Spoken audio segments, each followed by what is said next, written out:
Everybody say, praise the Lord. Let us open our Bible on Isaiah 46, verse 10. Praise the Lord. Declaring the end from the beginning, and from ancient times the things that are not yet done, saying, My counsel shall stand, and I will do all my pleasure. Ayan. Praise the Lord.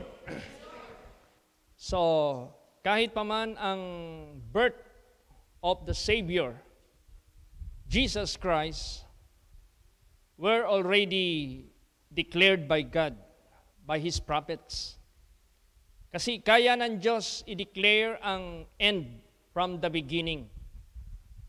Pwede niyang ihayag ang katapusan mula sa panimulain.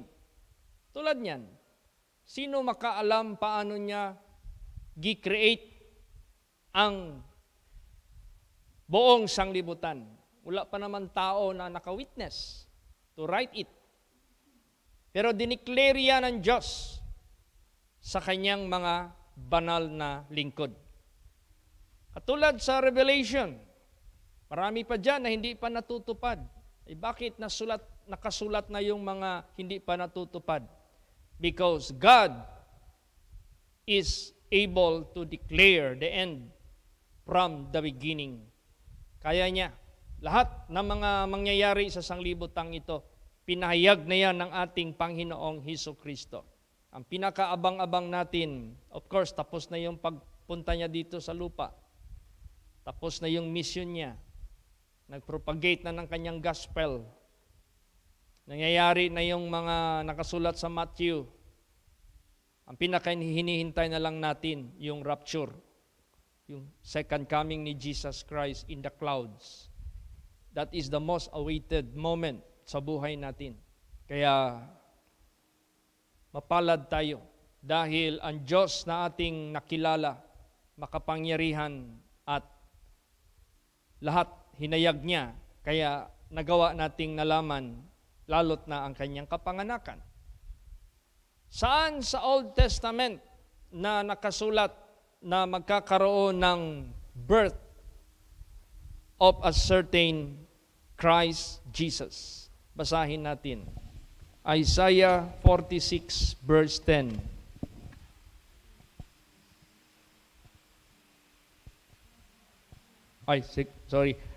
Isaiah 7:14. Praise the Lord. Therefore, the Lord Himself shall give you a sign. Behold, a virgin shall be conceived and bear a son, and shall call his name Emmanuel. Yan. Pinahayag yan sa bibig ni Prophet Isaiah. Therefore, the Lord Himself shall give you a sign. Behold, a virgin shall conceive and bear a son, and shall call his name Emmanuel. Now, ilang taon muna bago natupad yan? Mula kay Isaiah, Jeremiah, sino pa yung mga prophets dyan? So, hanggang napulfill sa New Testament na nakasulat sa Matthew and Luke, paano ipinanganak ang ating Panginoong Hesukristo. Fulfillment sa kanyang ipinahayag sa Isaiah chapter 7 verse 14. Kaya kayang-kayang ihayag ng Diyos ang end from the beginning or the beginning unto the end. Kaya niyang i-reveal ang lahat. So, paano natin malaman na na-fulfill? Basa, kailan na-fulfill? Matthew 1:21 hanggang 23. Praise the Lord. And she shall bring forth a son, and thou shalt call his name Jesus, for he shall save his people from their sins. Now all this was done, that it might be fulfilled, which was spoken of the Lord by the prophet, saying, Behold, a virgin shall be with child, and shall bring forth a son, and they shall call his name Emmanuel, which being interpreted is, God with us. Yan. Na-fulfill ang pinahayag ng ating Panginoon Diyos. The same din sa lahat ng kanyang mga pinahayag. What is written and what is spoken by His prophets, this shall be done. Mangyayari ang lahat. Meaning to say, we got a living God who never tell us a lie. Meron tayong Panginoong Diyos na hindi magpakailan pa man nagsasalita ng kasinungalingan. Perfectly. Kaya nga sinabi diyan, I will do with my pleasure. Gagawin ko ito ayon sa aking kinalugdan. Kaya nangyari. Binigyan pa tayo ng ating Panginoong Diyos ng knowledge and wisdom about sa kanyang kapanganakan. Bakit? Hindi lang yan basta-basta. That is not an ordinary birth. Hindi yan basta-basta na kapanganakan. Meron niyang pinanggalingan. Ang tanong, saan ang galing? Saan ang kanyang pinanggalingan? Bago siya pumunta dito sa sanglibutang ito. Basahin natin John 1:1 and 2. Praise the Lord. In the beginning was the Word, and the Word was with God, and the Word was God. The same was in the beginning with God. Yes. Doon siya galing. In the beginning was the Word, and the Word was with God, and the Word was God. The same was in the beginning with God. So anong nangyari? Sa Word, which is God, from the beginning with God. Basa John 1:14. Praise the Lord. And the Word was made flesh and dwelt among us, and we beheld His glory, the glory as of the only begotten of the Father, full of grace and truth. So merong tinatawag na pinanggalingan, meron siyang pinuntahan, at pagkatapos, meron din siyang patunguhan. Pinahayag yan ng Diyos. Saan siya nagmula? Papunta dito sa lupa. Pagkatapos magawa niya ang mission niya dito sa lupa, pabalik na naman siya doon kung saan siya nanggaling. Ganon ang Diyos na ating pinaniniwalaan, dinideclare niya ang lahat. Para sa ganon, katulad sa sinabi niya, let not your heart be troubled, neither let it be afraid. Believe in God, believe also in me. For in my Father's house are many mansions, and if it were not so, I will go and prepare a place for you. And if I go and prepare a place for you, I will come back again, so that where I am, there you may be also. Ibig sabihin yan, tingnan natin ng mabuti si Lord Jesus Christ. Saan siya galing? Bumaba siya dito sa lupa. Pagkatapos ng kanyang misyon, saan siya patungo? Para kung saan siya naroroon, doroon din tayo, time will come. Para wag tayong magulumihan sa ating iniisip, sa ating puso, sa sanglibutang ito. Meron din tayong lugar na patutunguhan. Kung saan siya, doroon din tayo. Praise the Lord! Hindi tinago ito ng Diyos. Pinahayag ito ng Diyos. Basahin pa natin. 1 Timothy 3:16. Praise the Lord. And without controversy, great is the mystery of godliness. God was manifest in the flesh, justified in the Spirit, seen of angels, preached unto the Gentiles, believed on in the world, received up into glory. Yan. Talagang dineclare ng Diyos ang lahat patungkol sa kanyang pinanggalingan, patungkol sa kanyang pagpunta dito, patungkol sa kanyang pagtitiis, kanyang kamatayan, kanyang resurrection, kanyang pagbalik doon, sa kanyang pinanggalingan, pinahayag yan lahat ng ating Panginoong Diyos. Tapos sinabi niya, kung saan ako, naroroon din kayo. So itong ipinakita ng ating Panginoong Diyos, it is a so-called model, it is so-called illustration ng Diyos na kung tayo mananampalataya tayo sa Kanya, meron tayong patutunguhan. Meron tayong mapupuntahan darating ang panahon. Praise the Lord! Kaya, minsan si Lord Jesus Christ magsasalita, hindi maintindihan ng mga disciples niya. Lalot na yung mga followers niya na hindi totoong sumusunod. Kaya kailangan mag-ingat tayo. Kung susunod man tayo kay Lord Jesus Christ, dibdiban at spiritual ang pagsunod natin sa Kanya. Kasi dito, rumami yung mga disciples pero hindi lahat nakapagpatuloy. Hanggang nagsasalita na si Lord Jesus Christ ng mga malalalim at mga spiritual, hindi na nila maintindihan. Kaya sinabi dito sa Bible, most of them went away. Because they said, this is a hard saying. Mahirap ito. Lalo't na yung nagsabi na si Lord Jesus Christ na, except ye eat my flesh and drink my blood, ye have no life in you. Doon ang maraming tumalikod. Lalo't na sinabi ni Lord Jesus, alam ko, sumusunod-sunod lang kayo sa akin dahil nangabusog kayo. Labor not for the meat which perisheth, but labor for the meat which endureth unto life everlasting.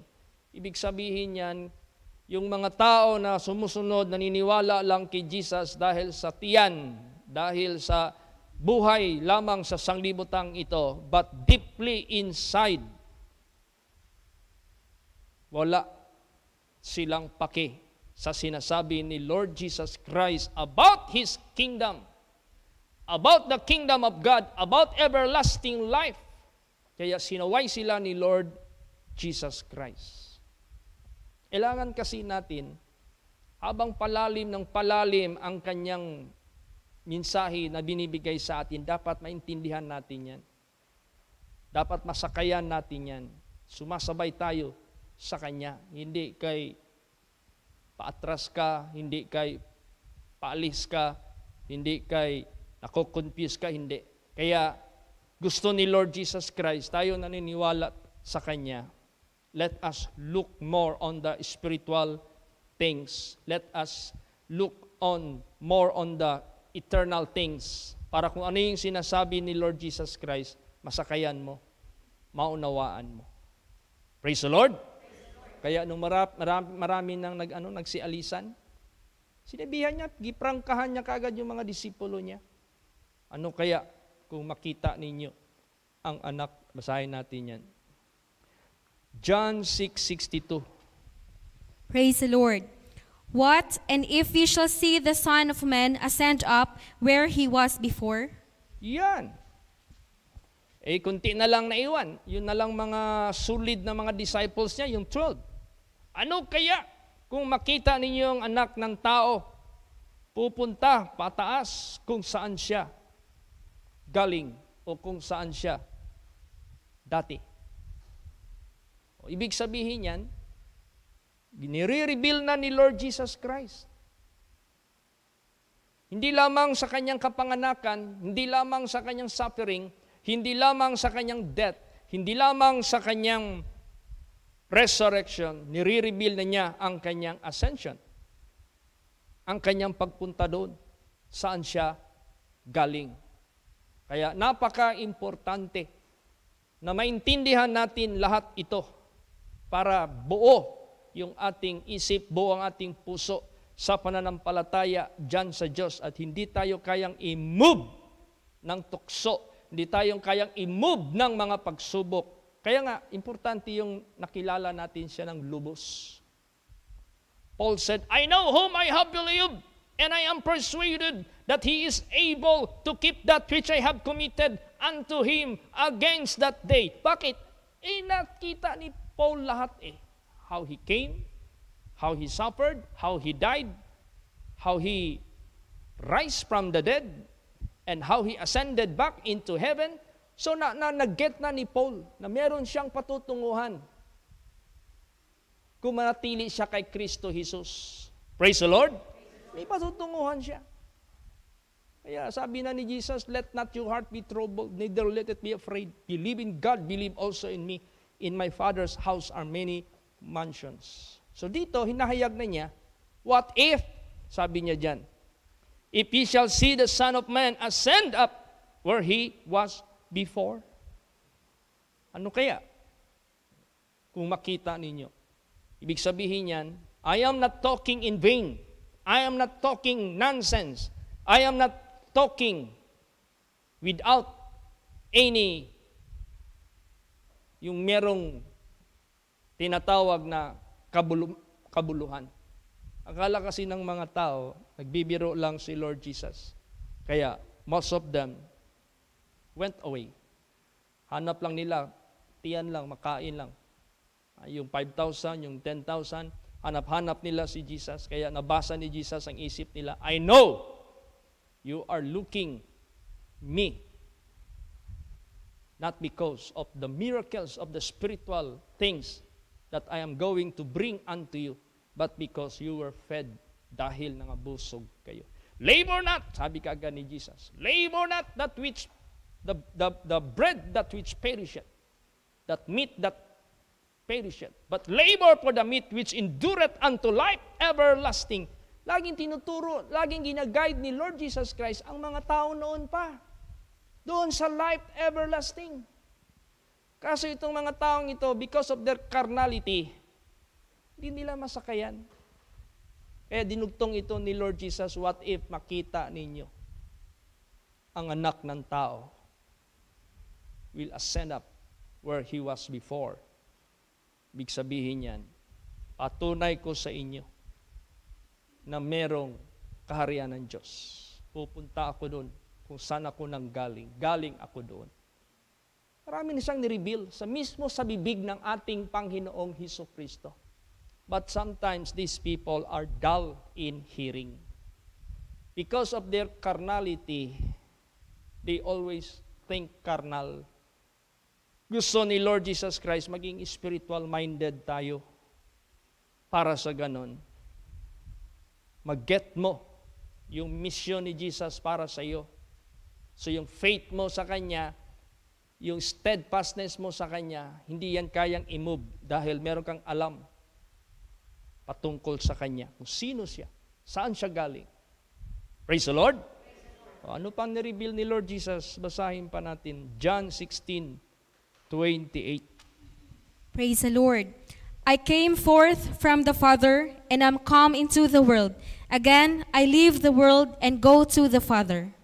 Di ba? Makita ninyo kung ano ang senaryo, ang buong senaryo ng buhay ng ating Panginoong Hesukristo. I came forth from the Father.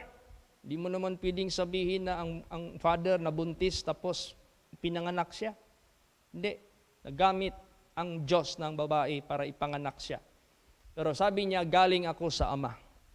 I am come into the world.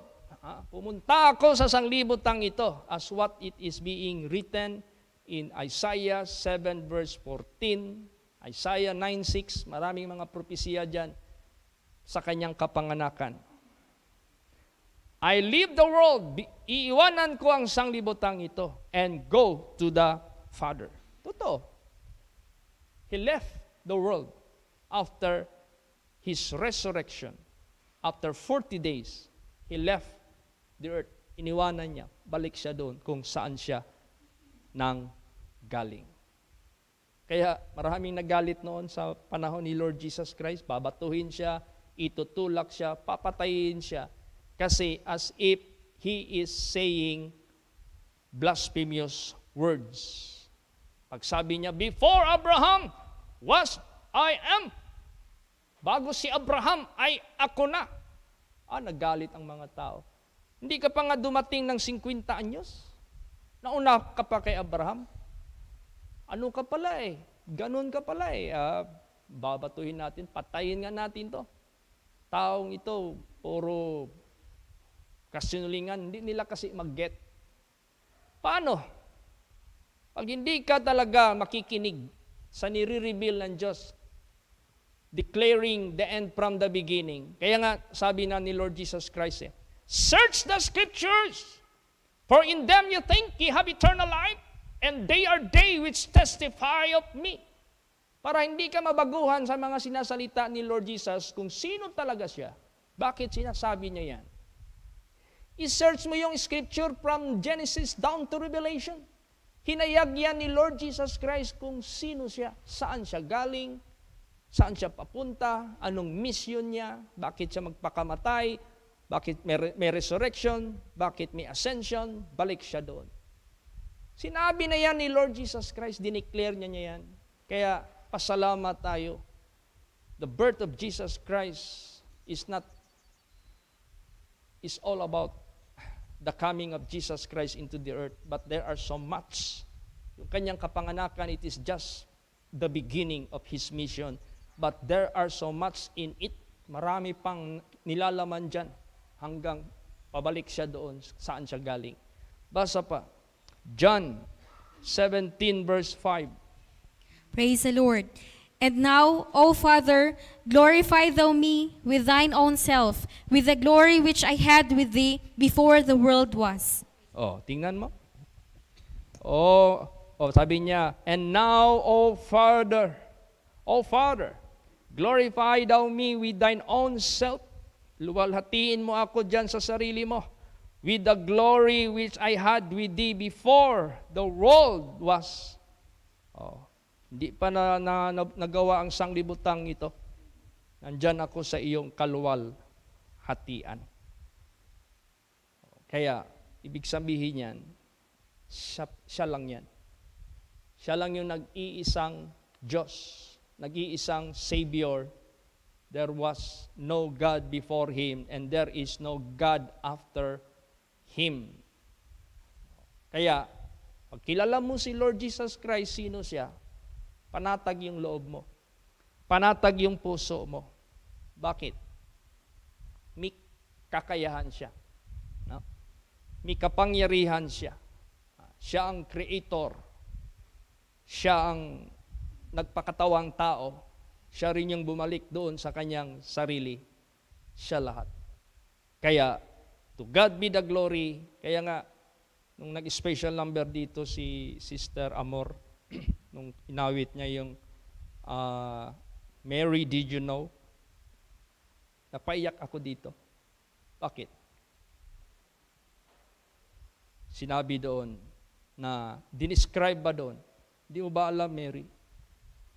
Yung ipapanganak mo na baby, He is the great I am. Pag sabi na, last part, the great I am. Na-feel ko yung mighty presence ni Lord Jesus Christ. Bakit? Bakit ko na-feel ang mighty presence ni Jesus? Nag-link lahat ang Word of God. Yung Word of God na nabasa natin, na napakinggan natin, naintindihan, nag-link lahat yan. Confirm lahat yan. By the grace of God, by the power of God. Sabi ko, thank you, Jesus. Hallelujah. Kumari, masarap magsigaw. Praise the Lord. Hallelujah. Praise the Lord. Kaya, kaya niya. He declared the end from the beginning. Ngayon, na-confuse ang mga tao. Wala man talagang nakalagay dyan sa Bible ang petsa. Wala man talagang nakalagay dyan sa Bible yung araw. Bakit nakuha natin yung petsa? Siyempre, tinanong natin yung nag-birthday. Sino bang tanongin natin? Kailan ka nag-birthday? Siyempre, yung nag-birthday, alam niya yung birthday niya. Di pahayag ni Lord Jesus Christ, I was born in the flesh, October 3. October 3 talaga. Time will come, the world will no longer celebrate December 25, but October 3. So, magsalabasan na yung mga facts. Ang matibay yung facts, isa dyan yung kapanganakan ni John the Baptist. Kasi may counting doon 6 months after nabuntis si Mary. Tapos yung kanyang pag-ministry, nasa Old Testament, yung mga buwan ng kanilang mga scheduling, nandun yan. Kaya meron na tayong buwan na makuha where it did start the revelation of the angel to Zechariah about the conceiving of Elizabeth pertaining John the Baptist. Praise the Lord. Hindi mo pwedeng sabihin walang mga buwan yun. May mga buwan yun. May mga scheduling yun. Tapos meron yan silang scheduling. Ino-observe nila yan hanggang at this present time. Kaya praise the Lord. Pasalamat tayo kay Lord Jesus Christ. Alam mo, Nagpunta kami kagabi doon sa isang Chinese sa Ladislao.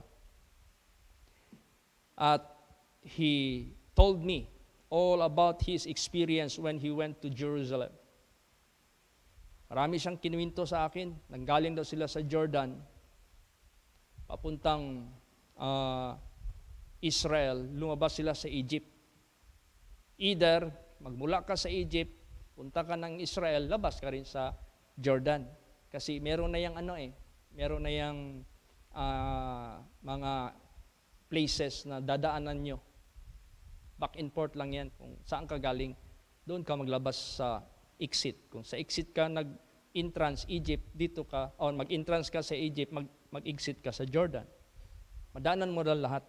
Hanggang nagkwento na siya about sa Mount Sinai. Ang Mount Sinai ay napakataas na bundok.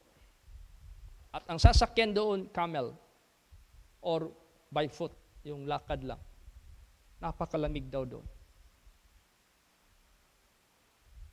Hindi raw siya nakarating doon hanggang sa pinaka-tok-tok. Kasi may edad na siya, 60 plus na siyang pumunta doon. At very risky, magsakay ka ng camel, ang hahawakan mo, yun lang likod ng camel na may gumanon, doon ka lang maghawak. Tapos ang ugali pala ng camel, usually pag maglakad, dito yan sila nagpipid-pid sa edge ng bundok. Kaya kung magganong ka, parang mahilo ka, kasi sa lalim, patay ka talaga kung mahulog ka. According to his experience. At lumabas sa bibig niya, December, wala ng tao doon pumupunta. Usually, October. Kasi sa weather condition.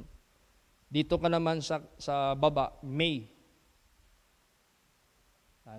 Pumasok agad sa isip ko. Tingnan mo, itong taong ito, actual nakarating doon. He knows what is the weather situation in that place. When it is December, you cannot stand the cold. Di mo kayang tayuan yung lamig.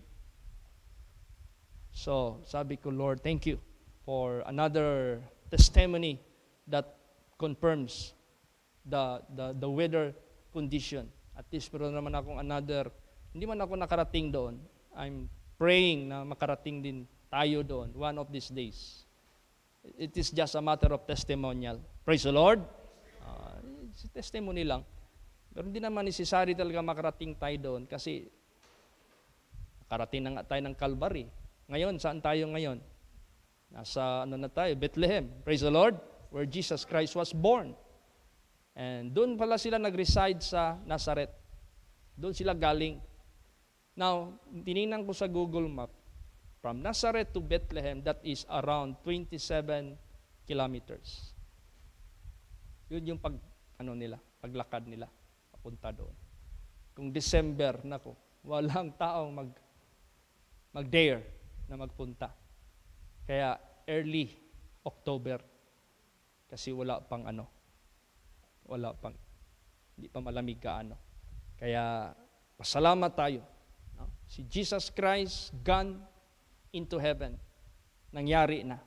At ang hinihintay na lang natin yung kanyang sinabi, I will come back again and receive you unto myself. Yan ang hihintayin natin. Praise the Lord. Last verse, 1 Peter 3:22. Praise the Lord. Who is gone into heaven and is on the right hand of God, angels and authorities and powers being made subject unto him. Yan, balik siya doon. Who is gone into heaven and is on the right hand of God, angels and authorities and powers being made subject unto him. Kaya, ganun. Naalala nyo yung may kinuwento sa akin? Nung nagbisita kami doon kay Brother Piling, ito si Sister Salvacion, the wife of Brother Piling, nagkwento sa akin. Sabi niya, Pastor Chit, during the time of Brother Piling, na-assign pa siya sa Madsayap, yung anak ko na si Lamik namatay yan. Namatay na talaga yan. Sabay yan siya sa asawa ni Joe. Si Sister Anita ba yun? Oo. Ang experience nila, nung wala na, lifeless na yan dalawa. Yung palang espiritu nila, dinala na doon sa langit. Hawak-hawak ni Sister Anita yung si Lamek. Punta sila sa langit. Pagdating doon sa langit, doon niya talaga nakita ang sarap talaga, ang ganda talaga. Gusto na niya magpasok. Kaso ang sabi ng gwardiya doon, yung angel, sabi sa kanya, wala pa ang pangalan niyo dito. Balik muna kayo doon sa lupa. Hawakan mo yung bata, ha? Sama mo yan pabalik. Kaya nung magbalik na sila, biglang gumising Sister Anita. Ang saya-saya ni Brother Joe, pati ang pamilya. At the same time, gumising din si Lamek. Praise the Lord. Ang saya-saya ni Brad Piling at saka ni Sister Salvacion. Yan pala yung kanilang kasaysayan.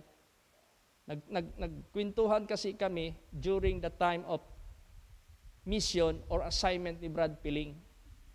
Siya yung ginamit ng Diyos din mag-visitation sa Kanggusan, kaya na-revive ang Kanggusan congregation. Siya yung ginamit na mag-opening dyan sa Chumbukan congregation. At ilang taon pa siyang na-assign dyan.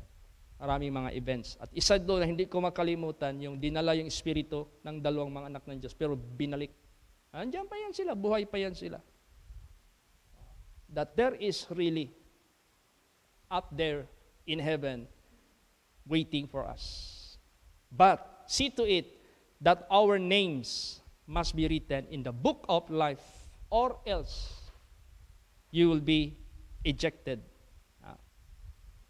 Kaya hawakan natin ang privilege na dala ni Kristo sa kanyang pagpunta sa sanglibutang ito. Kabisaduhin natin si Kristo kung sino siya. Para hindi basta-basta yung ating pananampalataya, pananalig sa Kanya. Hindi tayo kayang i-move sa itinuro ni Kristo sa ating buhay. Kaya, to God be the glory. Let us be joyful, be thankful sa pag-celebrate ng Kanyang kapanganakan. We have so much to learn, to know about Jesus Christ. Praise the Lord. Magsitayo po ang lahat.